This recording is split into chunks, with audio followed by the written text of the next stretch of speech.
So this is sort of touching on something that I had a little bit to do with when I was very much involved in the respiratory profession, and really the occupational side of what we're about to put people into. And it's one of these things you sort of think, well, dust is really not too big a problem, but it seems to be actually a really big problem, and may not been seen enough, especially by people who should actually think it's a problem. And so what I want to just talk a little bit about is good particles, because we actually do breathe in stuff to make our lungs better, but we also breathe in stuff that makes our lungs worse. So we probably should talk at both sides of the picture, and then actually start looking about future studies that, in my view, we should be doing in Australia. And how do we actually look about setting up that sort of capability so we can do these experiments here, because we have the capability, as I said before, and we have the capacity.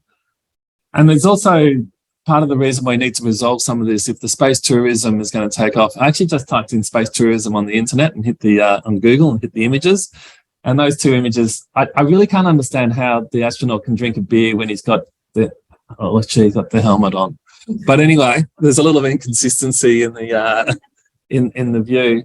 But ultimately, if we're truly going to be starting to put a lot of people up in this sort of environment, then we really need to start looking at this. So Kim very nicely put out there that, dust is an issue, and frankly, the lungs don't like it. They're only designed to breathe in fresh, clean air, nothing else.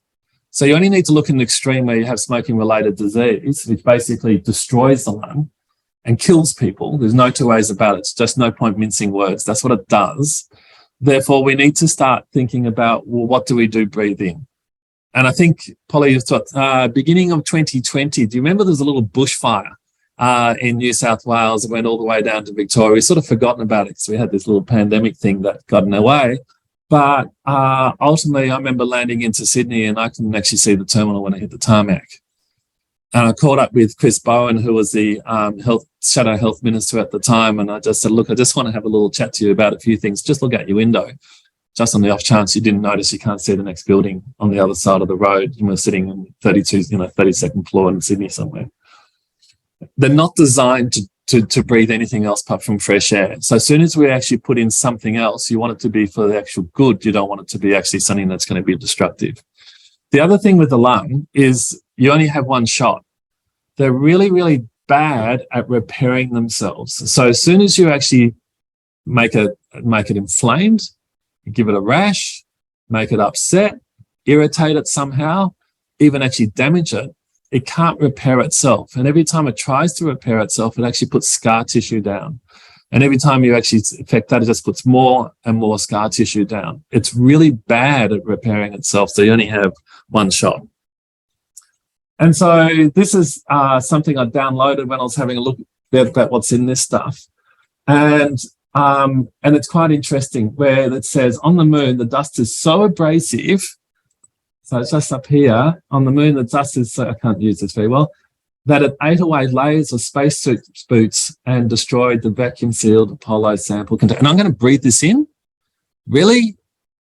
So, like sharp, but sharp like glass. So happened the person actually said this was Kim. I went, oh, I know that guy. And we just don't know what its toxic effects are. And it goes deeply inside the lung.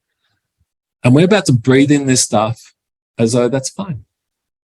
No questions asked. And we've seen the pretty pictures that this looks quite nasty. We've seen this there ultimately from some of Kim's work, where clearly this is unlikely to be good for the lungs. So we need to start understanding a little bit more about it. And where I actually really started cottoning on to this, I was very fortunate and had the privilege of being the president of the Thoracic Society for a couple of years. And I got this phone call from the Queensland government, from the Department of Health, and they just said, hi, look, just want to pick your brains a little bit because this whole Caesar stone or manufactured stone seems to be an issue. And we've got a bunch of people who have really nasty silicosis, which I'll just talk about briefly. And we just wanted to know if you can give us a name because we're looking at it to have to do about 100 transplants, lung transplants a year. And so can you give us a name on who you should give a call? Now, we don't do 100 transplants a year in the whole country, let alone in actually one state. And it just doesn't work that way. And the problem was they did a random sample of 100 stonemasons who work with manufactured stone. 30 of them had rapidly accelerating silicosis, who are basically hammering on death's door. And these were young people in their mid to late 20s who were diagnosed 18 months before and looked like they were basically not going to survive more than a few more months. And so the best way the only treatment that you can consider at that point is giving them a new set of lungs. So I had a fair bit of press about this. And this is a product that came into our nation that we had no understanding what was in it. And it's perfectly safe if you don't cut into it. It's like asbestos. It's perfectly safe if you don't disturb it. And then if you disturb it, don't breathe the stuff in. So this came into Australia. We had no idea what's in it. And we actually had no idea how to use it. How do we prepare it? And so you have these, slides of people, young people carving into this stuff without any form of dust protection at all and breathing it in. And the issue is we end up with this accelerated silicosis. I can only just give you the heads up. This sort of stuff is not meant to be there. So not everyone knows what a normal CT looks like, but as you could tell, I think it's pretty reasonable to say that shouldn't be in there, and that's a big problem. And so this particular form of accelerated silicosis is just absolutely horrible for young people who had no idea what they were basically getting themselves into, and now they're actually, dying or being killed by this particular condition, and they have young families and all that sort of stuff, and it's quite disturbing. The other thing is another thing that we shouldn't really breathe in, and Kim actually had the Great Fog in London, which is a really good example. In 2016, around about this time, actually, I think it was the 26th of November, in 2016, in Melbourne, anyone who's from Melbourne know we can have 3 seasons in one day. Temperature is 37 degrees outside, and we have one of those cool changes that drop the temperature down to 23 degrees in a period of about half an hour. And the problem with that is we ended up with this thunderstorm asthma event. So basically what happens is particular types of climatic condition, here are pollen particles, and I sort of regard them as like, the Easter eggs full of Smarties, kind of handy. Always like to get them from the kids. Thanks, guys. But inside them, they have thousands of starch particles. These starch particles are basically highly reactive within the lung. Their size is a few microns. And so as soon as you actually put these pollen particles in the cloud, the real cloud that is, and hydrate it, explodes it, and then you rain this stuff on people. And if they're prone to have hay fever or asthma, triggered it. It killed 10 people that didn't need to kill, like they just didn't need to die, put 8,000 people in hospital, which didn't need to, and there's 35,000 people affected by it. So if you want another example of don't breathe certain stuff in, this is another really good example. So, and I think as Kim just mentioned before, part of this is deposition. If the particles are greater than 5 microns, when you breathe it in, they actually have mass effectively, and they hit the back of your throat and then you swallow it. That's not too bad approach, provided it's not toxic, systemically. But otherwise, if they're finer particles, we want to get greater deposition, especially if we're looking at treatment. So, and I'll talk a little bit about that as well. So in some cases, it's a force of good if we can actually get treatment as further into the lung, but also it can be really bad if we're inhaling stuff that we don't want to inhale. Wrong button. There we go. So let's look at the force of good. If we're actually basically going to be allowing space tourism, and we talked about that this morning, who's allowed to go up. At the moment, you'd suggest if you've got asthma, forget it, you're not doing it. However, that's not necessarily feasible or fair or appropriate. Scale of the problem, 1 in 9 Australians have asthma. So I can guarantee if I actually, see about 30 people in here, there's probably 3 people who've got asthma in this room. So it's a very, very common condition. And so how are we going to manage this? How do we actually sort out if someone's going to be up there for a couple of months or actually living up there? or you potentially, even in the space tourism story, doing suborbital flight or something like that, you may actually end up having an asthma attack, and we need to do something about it. So how are we going to manage these conditions as well, especially based on the information that Kim was suggesting that we've got a problem? Most treatments use inhaled type medications, and you can see these are two different types of inhaled medications and actually have different flow rates in terms of exhalation. But how well does that distribute throughout the lungs? One comment that we need to always remember with asthma in particular, it's an inflammatory condition. It's like having eczema inside the lung. The actual rash is exactly the same type of rash. It's sort of eosinophilia. Now I've got eczema on my elbows at the moment. No point in me putting the cream on my knee. Like, it's just not going to work. So it's the same within the lung. There's no point putting the actual topical medication in the central airways when ultimately it's the peripheral airways that actually have the rash. So if we're going to have someone in the microgravity environment, how's that going to work? How do we actually, for the good particles we want to breathe in, how do we actually get optimal deposition? And we just don't know at all. Wrong button. I'm going to learn one day. So where to from here? We need to actually find out about, and this is the slide that Kim had before as well, how much dust does deposit in the lung? How long does it stay around for? It'd be great to know exactly where it is, and then really how nasty is this stuff? So we need parabolic flight in Australia. Everyone, like, can we just buy one? Like, surely we can just go and do this. Being Systems is trying to set this up in Australia. And I think we can actually have the aircraft. It's not necessarily a problem, but we need the funding to be able to go about to do this. The lab equipment is readily available. That's simple. Every lung function laboratory in every major teaching hospital, every private hospital, even private rooms, has the sort of equipment that we would need to be able to do these experiments. And I hopefully convince you that we need to do these experiments before we really start putting a lot of people up there.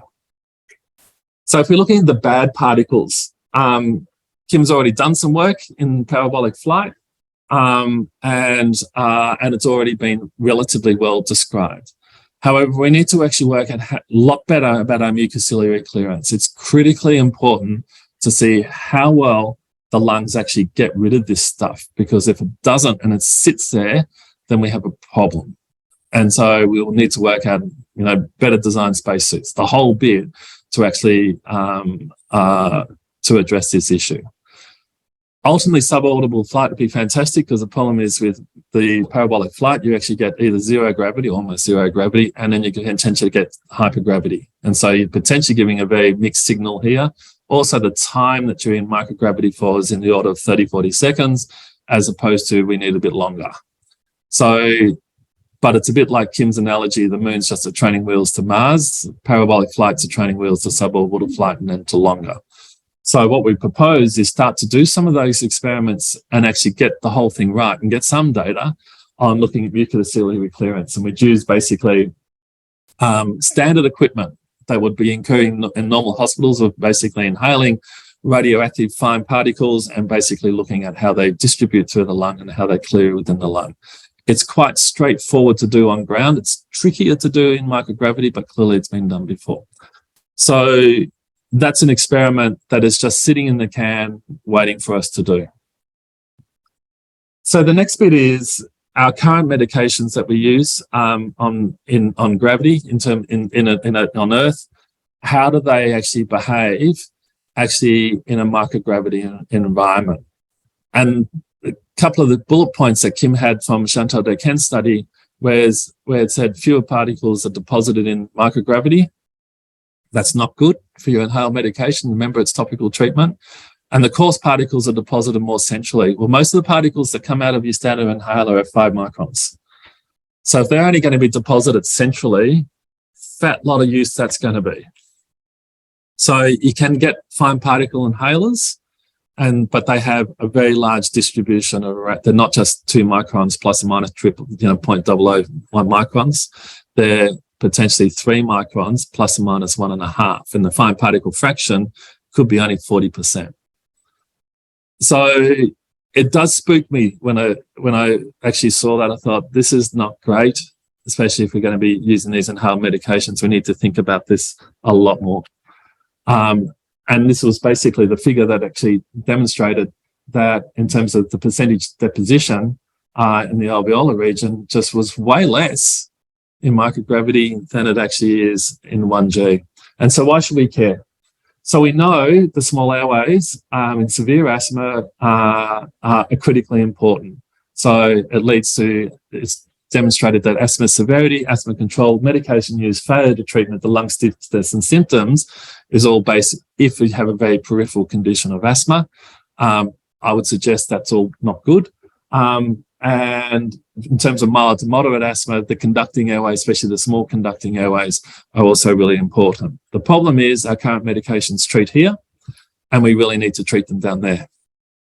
And what Kim just showed, all we're doing is focusing more medications around here, and that's really unhelpful. Yeah. You might have seen this slide before, saying it for a reason. We want one. Seriously, getting the message, everybody, like we need these, we really do need it. So, and the lab equipment is readily available. Like we could just go off and do these experiments and, you know, pop your hand up if you want to be a subject in this particular study, get a fly in one of the, no problems getting subjects, let's be real. So, yeah, absolutely. Yeah, exactly. So what I'm particularly interested in is, so what is the deposition of inhaled medications in a microgravity environment? What is the bronchodilator response? So even though we actually may have difference in deposition, but what are we doing to change the lung to improve it? So we can do those studies really, really easily. It's bread and butter. When I worked at the Alfred Hospital, we did 15,000 of these a year. So it's just bread and butter sort of stuff. But ultimately, these studies are very similar to the actual, what we just talked about before. We can tie them up all in the, almost in the one experiment. And then the last aspect of it, subjects with asthma administer a bronchodilator, measure its response, and we can also use other types of techniques to actually look at airway closure and what have you, which again is readily available. So in my view, there's a bit to do. I think these are really critically important studies because the last thing we want to do is find out 5 years later, actually we did know about this and we decided to not do something about it. That's exactly the same that happened in manufactured stone. It was chosen to not look into this. And unfortunately, it's killing people in this country all the time. In some nations, it's now banned. We did have some major law changes, which was fantastic. But I think it's a pretty compelling argument we shouldn't be breathing this stuff in. So before we actually, start going in much further on spending a long time in this particular environment, we need to understand this OH&S issue. And then we just basically, in my view, need to increase our sovereign capability to allow us to do these experiments. Again, thanks so much for the invitation to speak at a meeting. Though I never would have thought of speaking at a meeting like this, but it's been great fun.